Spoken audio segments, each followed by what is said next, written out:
안녕하세요. 저는 직장 생활을 하고 있는 30대 여성입니다. 제가 이렇게 사연을 보내게 된 것은 다름 아닌 파국으로 끝난 저의 결혼 생활 때문이에요. 오랜 연애 끝에 마음 맞는 남자를 만나서 결혼을 잘했다고 생각했는데 결혼을 하고 보니 그게 아니었더라고요. 그 인간의 실체를 결혼하기 전에 미리 알았으면 괜히 어렵게 이혼할 일도 없이 더 좋았겠지만 제가 많이 모자랐던지 결국 직접 겪어보고서야 전남편이라는 사람의 바닥을 알게 되었네요.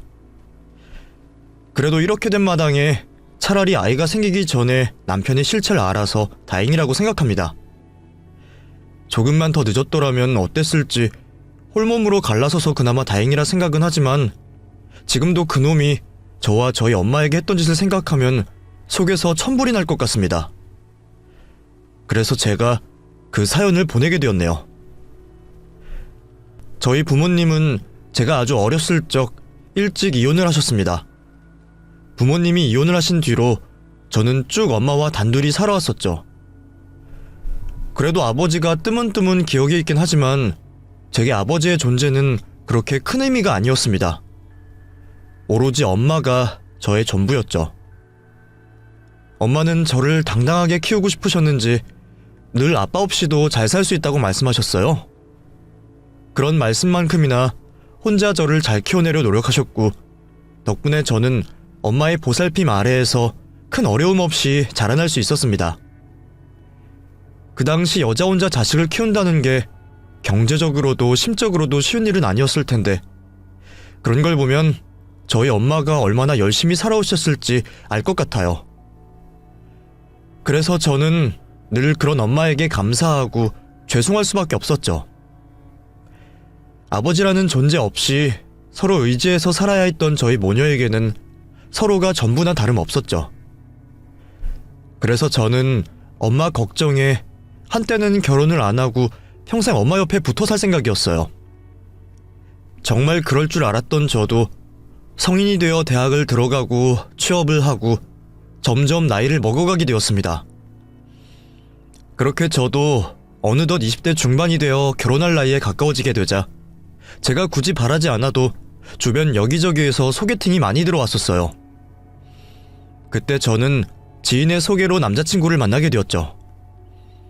다들 끼리끼리 만나기 마련인 탓인지 지인이 소개해준 남자친구도 평범한 회사원에 가정 형편도 저와 비슷한 듯 크게 다를 것 없는 사람이었습니다.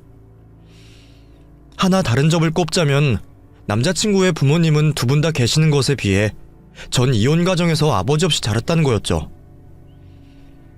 그래도 남자친구는 그런 저의 사정을 알고 이해해주며 저의 아픈 구석을 어루만져주는 좋은 사람이었어요. 그렇기에 제가 무려 4년이라는 시간을 한 남자만 바라보며 연애를 해왔었겠죠. 사람마다 시간이라는 기준이 다르지만 4년이라는 저희의 연애 기간이 결코 짧은 시간은 아닐 겁니다. 저도 남자친구와 4년을 만나면서 적지 않은 시간이었다는 건 알았지만 저의 배경 때문인지 몰라도 전 왠지 결혼 결심을 먹기가 쉽지 않았어요. 주변에서는 오래 만난 저희들이 왜 결혼을 안 하냐며 성화였지만 사실 저는 결혼이라는 게 중요한 일이니만큼 더 신중해야 하는 거라 생각했습니다. 그래서 적당한 때를 기다리고 남자친구를 더 알아가고 싶었죠. 하지만 오히려 저희들보다 저희 엄마를 포함한 주변에서 더 결혼에 성화였어요. 그래서 전 결혼을 미루는 저를 걱정하는 엄마를 위해 조금 일찍 결혼을 서두르기로 했습니다. 당장 결혼 생각이 아주 간절하진 않았지만 어차피 결혼을 한다면 지금 만나고 있는 남자친구와 할 것이 당연했기에 남자친구도 저와 같은 생각이라면 결혼을 더 미룰 필요는 없을 거라 생각했죠. 그렇게 저희는 만난 지 4년 만에 결혼 이야기를 하게 되었고 저는 정식으로 예비시댁에 인사를 드리러 갔습니다. 지난 4년 동안 만나면서 가끔 얼굴을 뵌 적이 있어서 그날이 처음 만남은 아니었지만 자리가 자리인 만큼 저도 꽤 긴장이 많이 되었어요. 그래도 다행히 예비 시부모님께서는 저를 반겨주시는 모습이었습니다. 어서와. 아유, 우리가 드디어 이렇게 만나네. 우리는 진작 현이를 며느리로 생각하고 있잖아. 그런데 정식으로 제 소개를 하다 보니 예비 시부모님이 저희 집 상황을 잘 모르고 계시더라고요. 남자친구가 저희 집 사정을 잘 알고 있으니까 결혼까지 하는 상황에서는 미리 제 얘기를 전했을 줄 알았는데 남자친구가 말하는 걸 까먹은 건지 예비 시부모님께서는 저희 부모님이 이혼을 하시고 제가 엄마 밑에서 자랐다는 걸 모르고 계셨어요. 어머, 그럼 현이는 어머니랑 단둘이 살았던 거니? 네, 부모님이 제가 어릴 적에 이혼을 하셨어요. 제가 상훈 씨에게 미리 들으신 줄 알고 미리 말씀 못 드려서 죄송합니다. 조금 당황스럽긴 하지만 그렇다고 네가 미안할 건 아니지. 미리 못 알아본 우리 탓이지 뭐. 중요한 일이니만큼 당연히 알고 계실 거라 생각했는데 처음 들으신다며 당황하시는 시부모님의 표정에 저까지도 당황스럽긴 마찬가지였습니다. 혹시 그런 이유로 저희 결혼을 반대하시려나 싶어서 심장이 쪼그라드는 것 같았죠. 그런 걸 보면 현이가 참 잘 크긴 했나 봐. 우리는 네가 워낙 예의 바르고 참해서 아버지가 안 계신 걸 전혀 몰랐네. 그래도 헐어머니 밑에서 자란 티는 안 나서 다행이다. 그래, 엄마랑 단둘이 지낸다고 얼마나 고생이 많았어. 예, 저희 어머니가 저 키운다고 많이 고생하셨어요. 그래, 그래도 이제는 걱정하지 마라. 이제 니들 결혼하면 우리가 너 부모가 되는 거 아니니? 이제는 우리를 친부모처럼 생각하면 되지. 우리가 부모 노릇 해줄 테니까 앞으로 우리 식구끼리 자주 모이고 하면 좋겠구나. 처음에는 긴장되는 자리 때문인지 시어머니의 그런 말씀이 칭찬이고 배려라고 생각했었어요. 그런데 곰곰이 생각해볼수록 그 말이 정말 저를 위한 말인지 모르겠더라고요. 아버지 없이 자란 티가 안 난다는 게 대체 무슨 말인지, 제가 아버지가 없다고 엄마가 안 계신 건 아닌데 마치 제가 고아인 것처럼 말씀을 하시는 게 마음에 걸렸습니다. 하지만 그때는 반대를 하지 않으신 시부모님께 감사해서 그런 분들이 괜히 나쁜 의미로 말씀하신 게 아닐 거라 생각했어요. 그리고 그 후 남자친구도 저희 집에 인사를 드리러 왔습니다. 저희 엄마야 누구보다 제 결혼을 기다리시던 분이셨기에 상딸이 부러져라 상을 차리시고 예비 사위를 반갑게 맞아주셨죠. 그런데 저희 집에 왔다 간 다음날 남자친구가 하는 말이 묘하더라고요. 아, 어제 정말 잘 먹었어. 어머님께 감사하다고 전해드려. 입에 맞아서 다행이다. 안 그래도 엄마가 상훈씨 맛있는 거 해주겠다고 고생 많이 하셨거든. 그러게, 역시 사위사랑은 장모라더니 나는 장모님만 계셔서 얼마나 다행인지 몰라. 그게 무슨 말이야? 아니 그렇잖아. 보통 딸 시집 보내는 집은 장인어른들이 엄청 무섭게 하시잖아. 귀한 딸 그냥 못 내어준다고 사위들 테스트하고 고생시키고 그러던데 나는 장인어른이 안 계시니까 그런 걱정이 없잖아. 다른 친구들은 장인 무서워서 꼼짝을 못하더라고. 장모님은 나 좋아하시니까 현이 너만 우리 부모님한테 잘하면 되겠다. 내가 아버지가 없어서 좋다는 건지 이상하게 말을 하는 남자친구의 태도가 조금 긴가민가 했습니다. 나만 잘하면 된다는 말도 마음에 걸렸죠. 하지만 4년 동안 별 문제 없던 남자친구였기에 저는 제가 예민한 건가 싶어서 그 말을 굳이 마음에 담지 않으려고 했습니다. 그 후 별 걱정 없이 상견례를 치르게 되었죠. 저희 엄마는 상견례 한참 전부터 걱정이 많으셨어요. 그쪽 집에서는 부모님이 두 분 다 나오시는데 저희는 아버지가 안 계셔서 엄마랑 저 단둘이 자리해야 하는 상황이 많이 부담되신 모양이었어요. 이럴 게 아니라 누구한테라도 부탁해서 같이 좀 데려가야 하는 게 아니냐? 누굴 데려가게. 그렇다고 그 사람이 진짜 아버지도 아닌데 무슨 의미가 있어. 그래도 우리 단둘인 것보단 낫잖아. 엄마, 너무 걱정하지 마. 시부모님 그러신 분들 아니야. 전에 인사드리러 갔을 때도 나더러 홀어머니 밑에서 잘 자랐다고 예뻐하셨는데 뭘. 모르고 결혼시키는 것도 아니고 이제 와서 그런 걸로 반대하실 것도 아니니까 그냥 마음 편히 먹어. 한참 불안해하시는 엄마를 보니 제가 생각했던 것보다 엄마의 걱정이 더 컸나 보다 했어요. 저는 시부모님이 그런 분들이 아니시라며 엄마를 겨우 진정시켰습니다. 그런데 그런 제 말이 무색하게 상견례 당일날 시부모님이 저희 엄마 앞에서 아버지 얘기를 꺼내시더라고요. 근데 솔직히 저희 입장에서는 며느리 욕심이 있었던지라 현이가 아버지 없이 컸다는 얘기를 듣고 많이 놀랐습니다. 예. 제가 오래전에 이혼을 해서 현이를 혼자 키웠습니다. 예. 그 얘기도 들었고요. 물론 현이가 그렇게 자란 티가 안 나서 다행이긴 하지만 저희는 괜히 걱정스럽기도 하네요. 사돈이 혼자 계시니 나중에 모시고 살아야 하는 건 아닌지 걱정도 되고요. 아닙니다. 그런 건 걱정 안 하셔도 됩니다. 저 그래도 꽤 열심히 살았어요. 지금 살고 있는 집도 작아고 나중에는 그 집으로 주택연금 받아서 살 생각이에요. 그러니까 애들한테 괜히 손 벌리고 힘들게 하는 일은 없을 겁니다. 물론 그러시겠죠. 저도 그냥 걱정되어서 하는 얘기였어요. 그럼 결혼 준비할 때도 걱정 안 해도 되는 거죠? 그럼요. 하나뿐인 자식 결혼시키면서 빈손으로 보내진 않을 겁니다. 제 기분 탓인지 모르겠지만 시부모님이 왠지 혼자인 저희 엄마를 무시하고 만만하게 보는 것 같이 느껴졌어요.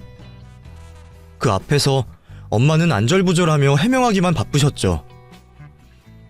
시댁에서는 저희 결혼에 도와줄 여력이 없으신 걸로 아는데 왜 굳이 저희 엄마의 사정을 들추시는지 모르겠더라고요. 결국 남자친구와 저는 그 일로 다투게 되었습니다. 어머님 아버님이 무슨 의미로 그런 말씀을 하셨는지 모르겠지만 내 입장에서는 기분 상한다고. 우리 엄마가 누구 앞에서 고개 숙여야 하는 사람 아니잖아. 왜 사람을 괜히 기죽게 만드셔? 왜 우리 엄마를 짐처럼 취급하셔? 그런 거 아니야. 왜 자꾸 그런 식으로 나쁘게 해석해? 우리 부모님은 그냥 사돈이 걱정되셔서 그러시는 거지 무슨 무시를 해. 정말 그런 거 아니야. 그리고 장모님께 문제 생기면 당연히 내가 챙길 건데 뭘 걱정해. 그러니까 괜히 별거 아닌 걸로 화내지 말고 우리 결혼 준비나 잘하자. 잘 싸우지도 않던 저희가 결혼 직전 크게 다퉈 걱정이었지만 다행히 저를 잘 달래는 남자친구 덕에 저희는 무사히 결혼을 하게 되었습니다. 시종일관 걱정하며 염려가 많았던 엄마도 그제서야 한시름 덜은 듯 했죠. 그렇게 어렵게 결혼을 했으니 앞으로의 결혼 생활은 행복할 수 있을 거라 생각했습니다. 남편만 믿고 의지하면 저도 안정감을 느끼고 행복하게 살 거라고 믿었어요. 하지만 남편은 결혼한 지 얼마 되지 않아서부터 자꾸 딴 생각을 하기 시작했습니다. 평범하게 회사 잘 다니던 사람이 갑자기 사업 얘기를 하기 시작했죠. 30이 넘어가니 노는 물이 달라지는 건지 남편은 자꾸만 주변 사람들을 부러워하며 그 사람들이 사업을 하는 것을 따라하고 싶어 했어요. 사실 남편 친구들 중에는 사업을 하는 사람들이 많았는데 전부 고향 친구들이었어요. 같이 대학을 나온 동창들은 전부 회사 생활을 하는 데 비해서 고향 친구들은 대학은 못 가고 일찍 사회생활을 해서 자기 사업을 하는 사람들이 많았거든요. 사실 사업이라고 해도 제대로 된 사업이 아니라 휴대폰 대리점이나 중고차 판매 같은 일들이었지만 그 사람들이 돈을 많이 번다는 얘기에 남편이 자꾸 혹하는 것 같았어요. 하지만 저는 남편의 그 고향 친구들이 별로 마음에 들지 않았었습니다. 학창시절에 공부 안 하고 놀다가 사업을 한다 그러고 소위 말해 양아치 같은 사람들이라 저희 남편과 어울리지 않는다고 생각했거든요. 남편은 그래도 고향 친구들이라며 자주 만났지만 저는 남편이 그 친구들과 거리를 두기를 바랐어요. 그런데 그 친구들이 몇 년 전부터 사업을 한다며 큰 돈을 만지고 하는 걸 보더니 남편도 그게 부러운지 자꾸 딴 생각을 하기 시작하더라고요. 그랬던 남편이 결국 제 말을 듣지 않고 사업을 벌였습니다.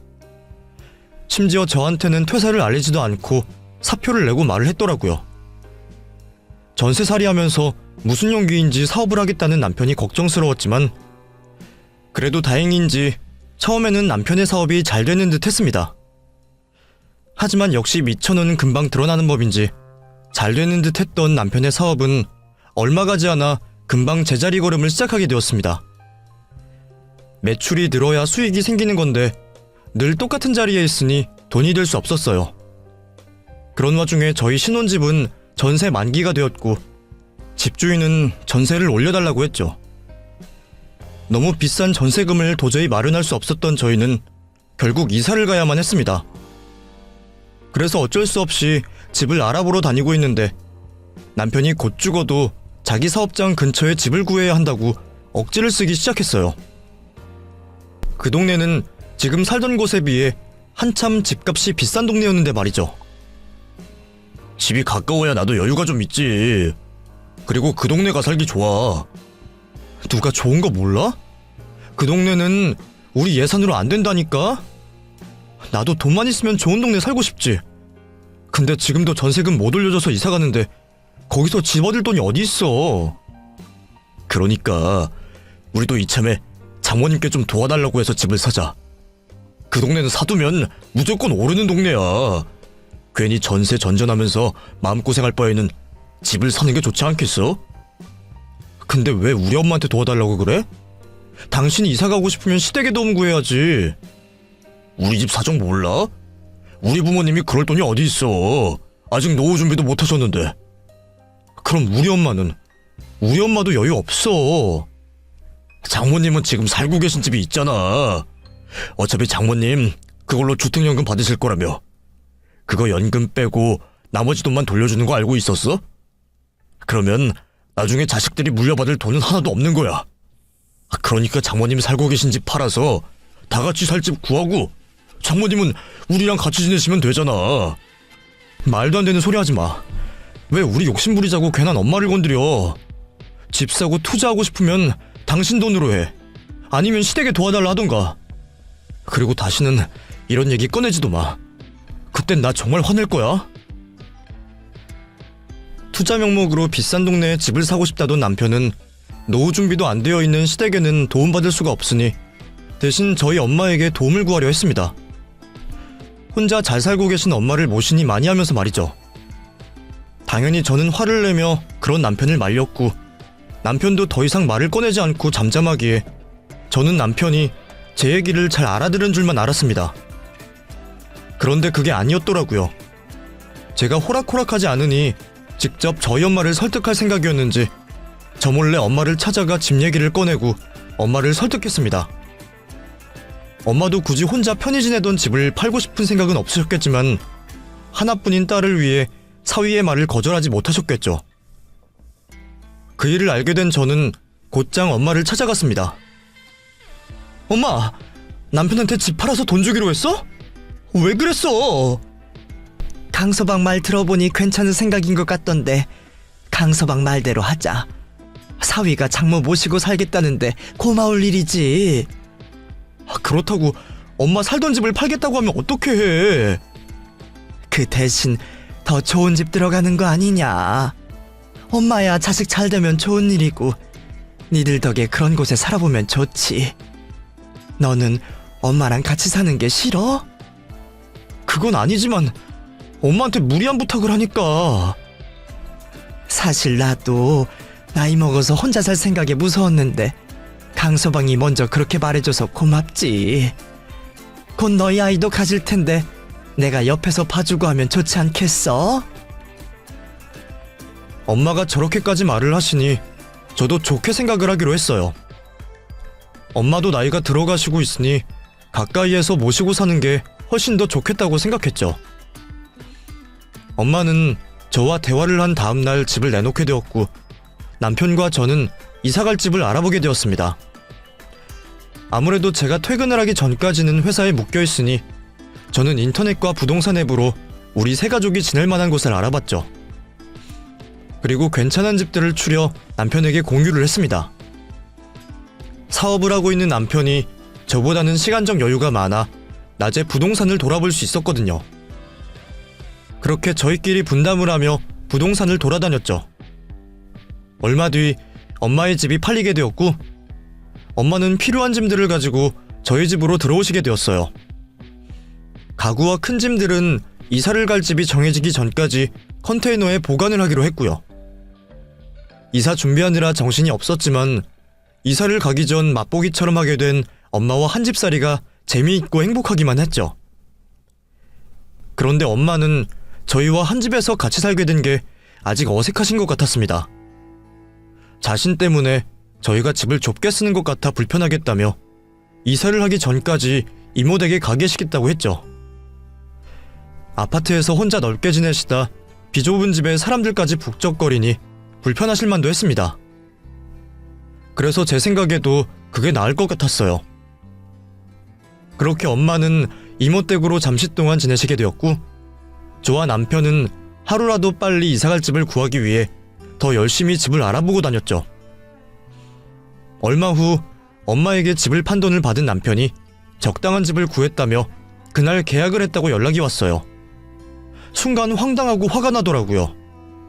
물론 남편도 확인을 꼼꼼히 하고 한 계약이겠지만 제 입장에서는 그래도 다 같이 살 집인데 계약을 하기 전에 나머지 가족들도 둘러보고 상의를 하는 게 맞지 않나 싶었죠.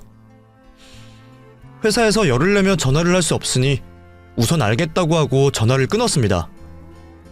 그리고 퇴근을 하자마자 집으로 간 저는 남편이 계약한 집을 확인하게 되었죠.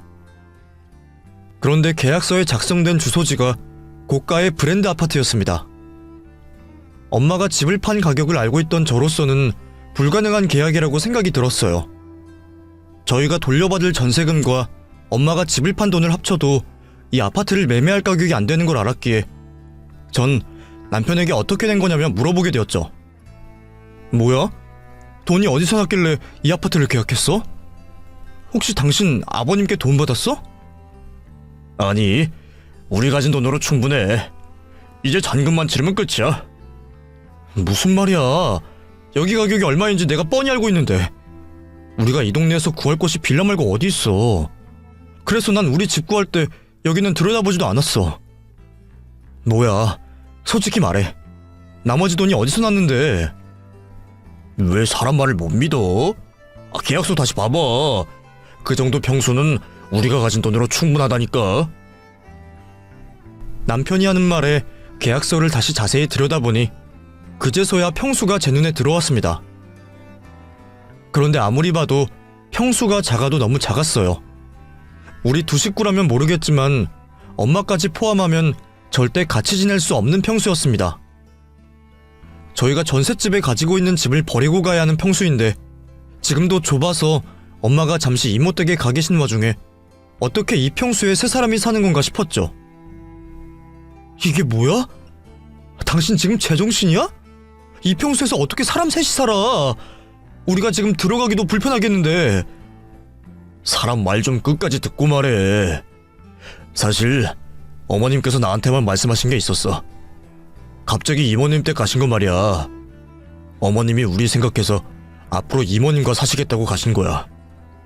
괜히 내가 먼저 제안한 것 때문에 어머님께서 피해만 보시는 것 같아서 나도 그러지 마시라고 말려봤는데 어머니가 완강하시더라고. 그런데 우리랑 같이 사시면 어머님께서도 불편하시고 우리들도 힘든 일 많을 거라며 한사코 거절을 하시는데 어떡해. 너도 알잖아. 어머님께서 너를 위해서는 무슨 희생이든 하시는 분이라는 걸.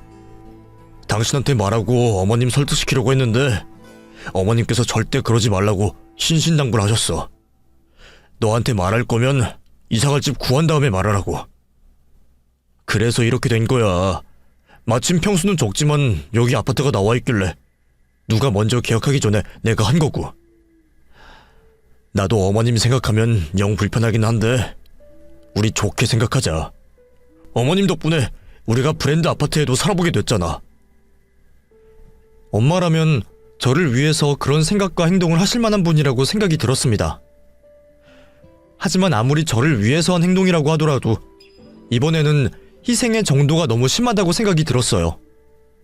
전 재산일 수도 있는 집을 저희에게 주고 이모 댁에 가신다는 게 아무리 생각해도 이해가 가지 않았습니다. 그래서 제가 직접 찾아가 엄마에게 확인을 해보기로 했죠. 다음날 회사에 반차를 했던 저는 곧장 이모 댁으로 갔습니다. 엄마는 회사에 있을 시간에 자신을 찾아온 저를 보곤 무척이나 놀라셨죠. 현아, 네가 이 시간에 웬일이야? 오늘 회사 안 갔어? 여기 오려고 했으면 연락이라도 주고 오지. 확인할 게 있어서 회사에 반차 내고 왔어. 엄마, 우리가 왜 엄마랑 살면 불편할 거라고 생각해? 나 어제 그 사람한테 엄마가 이모 댁에서 살기로 했단 말 듣고 얼마나 놀랐는지 알아? 알아도 내가 먼저 알아야지. 그걸 왜 그 사람한테만 말하고 혼자 결정을 해? 이렇게 될 줄 알았으면 처음부터 엄마한테 같이 살자고 말을 하지 않았지. 이게 뭐야? 이렇게 되면 우리가 혼자 잘 살고 있던 엄마를 내쫓고 살던 집 팔아서 우리 집 구한 꼴이 되잖아. 이렇게 하면 내가 엄마한테 고마워하고 좋아할 줄 알았어? 거기에서 살면 내가 마음이 편한 날이 있을 것 같아? 미안해. 근데 부모 입장에선 너희들 2년마다 이사갈 집 찾겠다고 고생하는 걸 보는 것보단 이게 나으니까 이렇게 했어.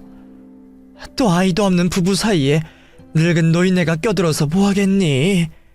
너희나 나나 불편하기만 하지. 나중에 너희들 애 낳으면 매일 집으로 찾아가서 애들 봐줄 테니까 그때 하루 종일 같이 있으면 되고. 그러니까 왜 엄마만 희생을 하냐고.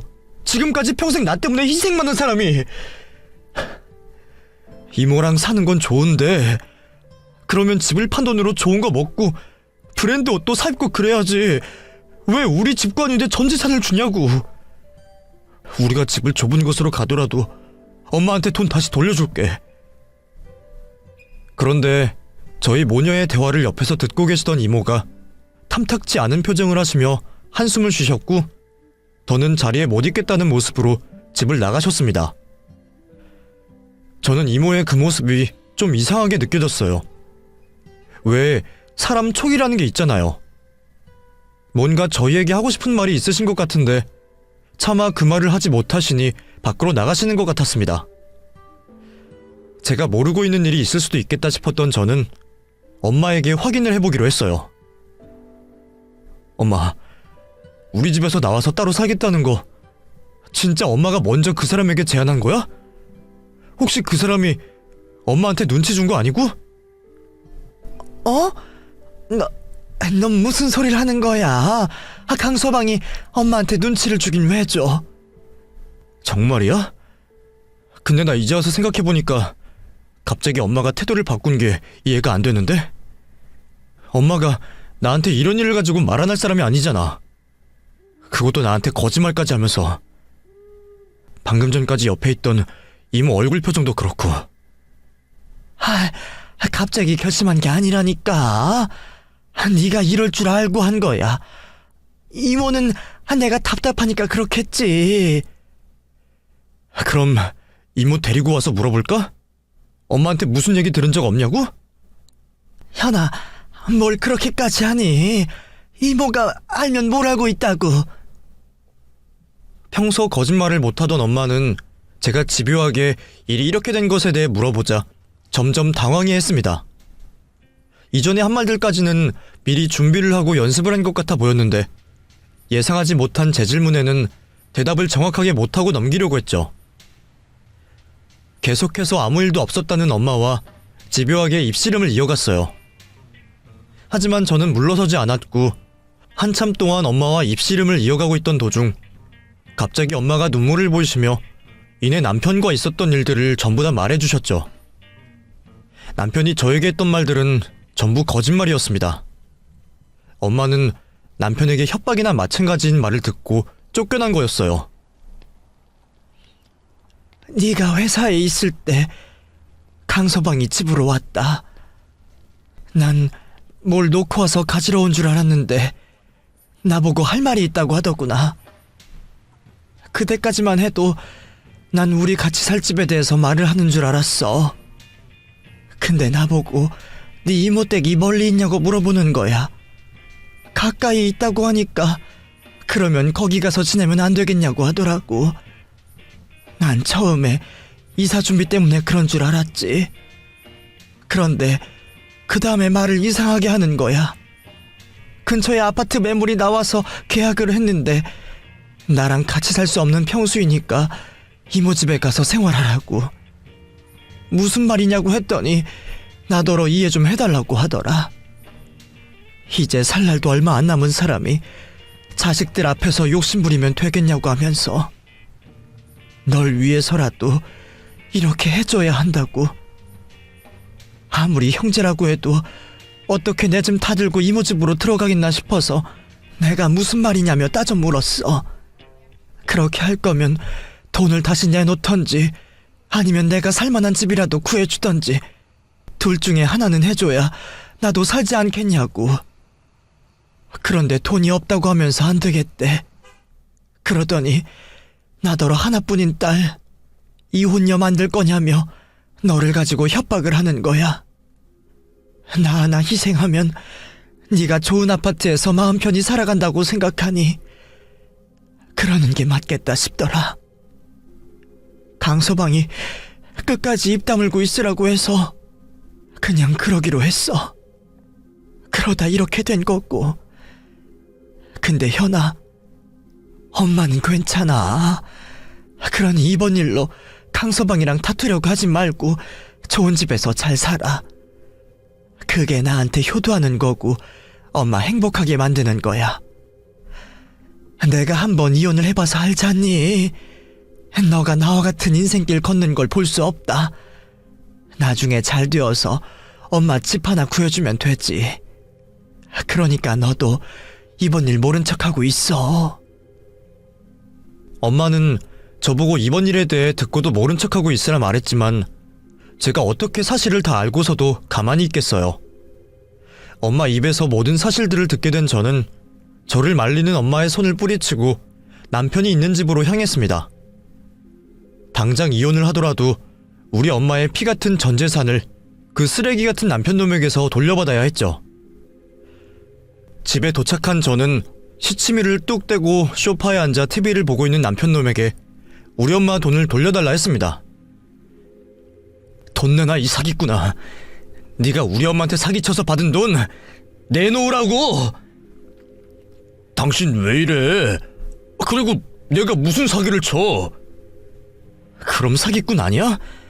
멀쩡히 혼자 잘 살고 있는 우리 엄마 모시고 살겠다고 말해서 집까지 팔게 해놓고 돈만 받아서 내쫓아버리면 그게 사기꾼이지. 너 우리 엄마 보고 딸 이혼녀 만들기 싫으면 조용히 나가라고 했다면서 그게 사위라는 놈이 할 말이야? 그것도 우리 엄마 도움받는 입장에서. 다 필요 없고 네 말처럼 나 이혼녀 될 테니까 우리 엄마 돈이나 내놔.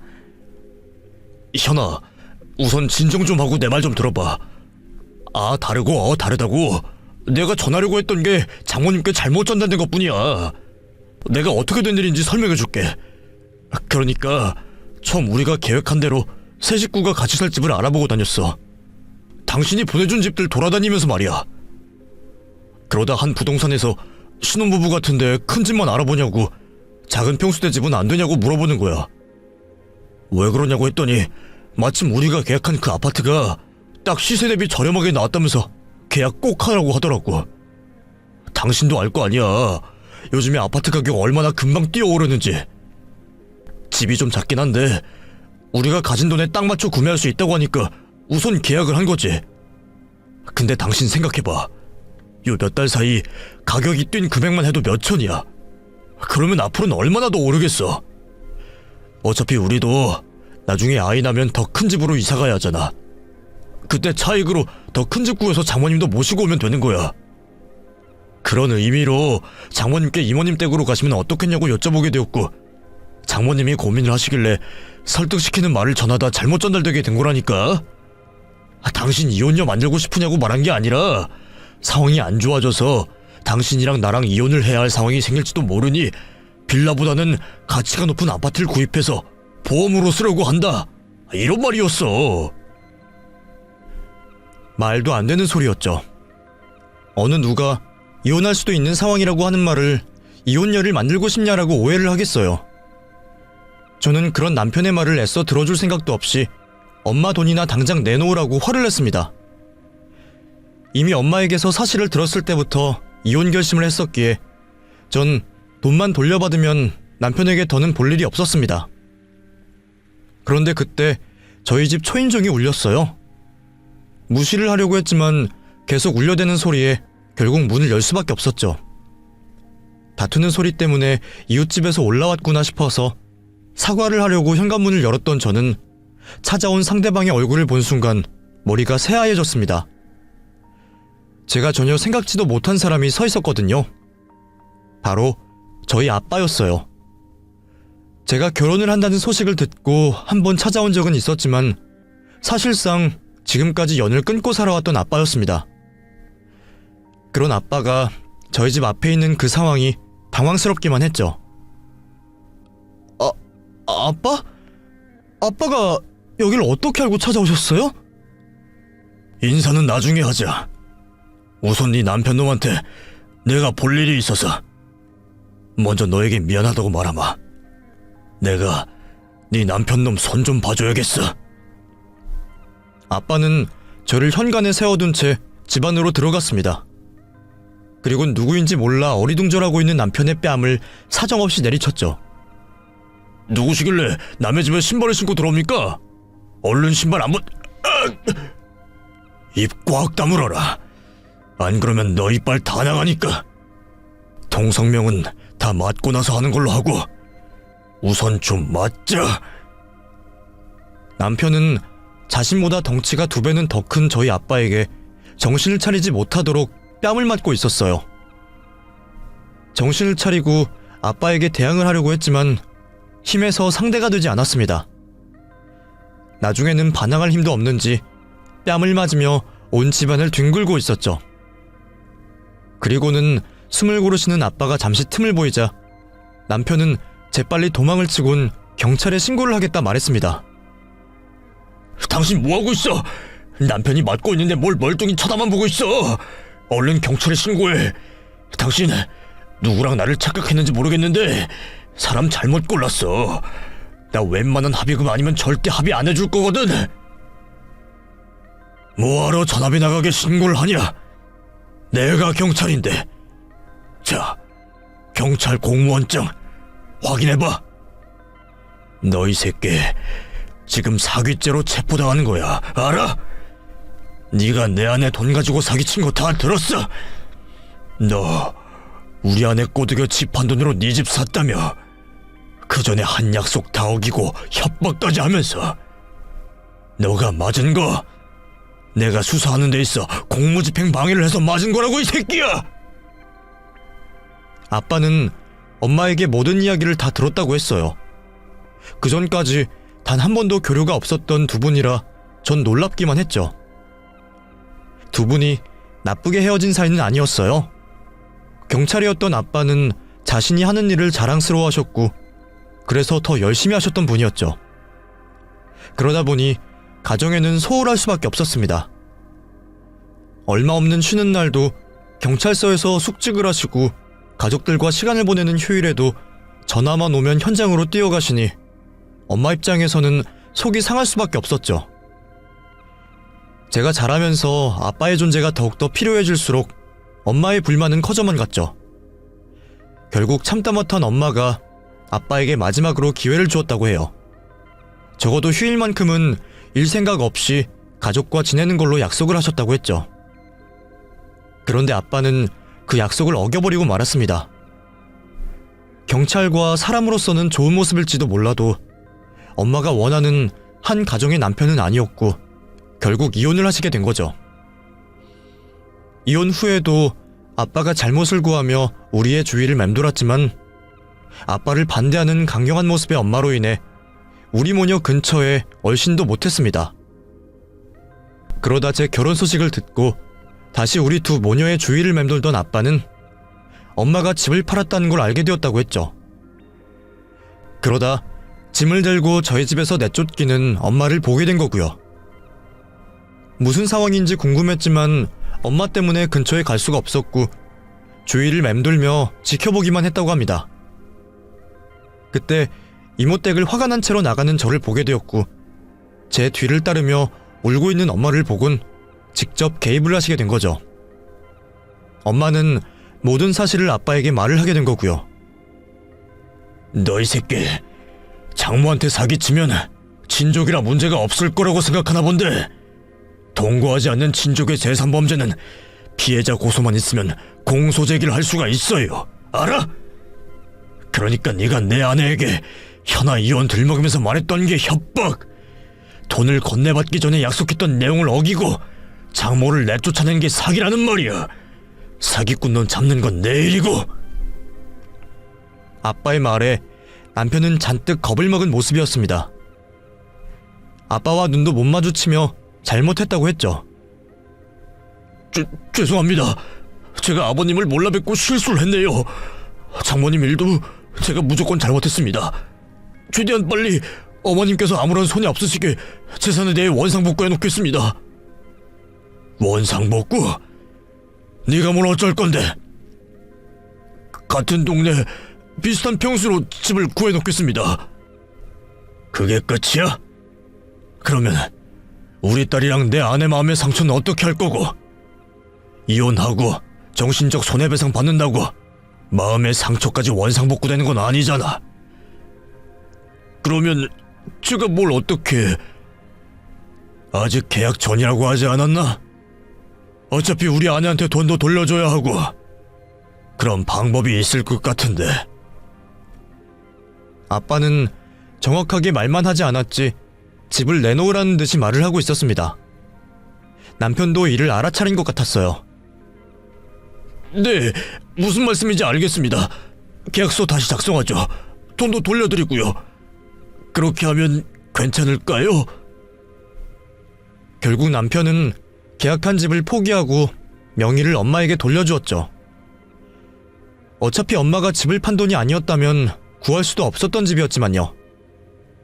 이후 저는 남편과 합의 이혼을 하게 되었습니다. 소송보다는 빨리 끝나기도 했고 위자료 명목은 집을 구매하는 데 들었던 비용으로 하면 되었으니까요. 그날 이후 저와 엄마는 다시 같이 살게 되었고 이전보다 더 서로를 챙겨주며 지냈습니다. 저 때문에 엄마가 마음고생을 하신 것 같아 죄송한 마음이 너무 많이 들었거든요. 그래서 뭐든 엄마와 같이 하려고 했죠. 그런데 그것도 제 마음처럼 되지 않았어요. 우리 모녀 사이에 끼어든 한 사람 때문이었죠. 바로 아빠였습니다. 남편 사건 이후 종종 만남을 이어가시던 두 분이 결국 재혼을 하시게 되었고 제2의 신혼을 즐기게 되었거든요. 한 번의 헤어짐으로 자신의 실수를 뼈저리게 느꼈던 아빠는 엄마의 우려와 달리 무척이나 가정적인 남자로 변해 있었습니다. 그래서 엄마 얼굴에서 웃음이 떠나지 않고 있어요. 정말 다행인 일이죠. 다시 재결합을 하신 부모님 덕분에 저도 과거 어릴 때로 돌아가 그때 다하지 못했던 어리광을 부리고 있습니다. 여러분들께서도 가족과 즐거운 시간을 보내시길 바라며 전 이만 글을 마치도록 하겠습니다. 감사합니다.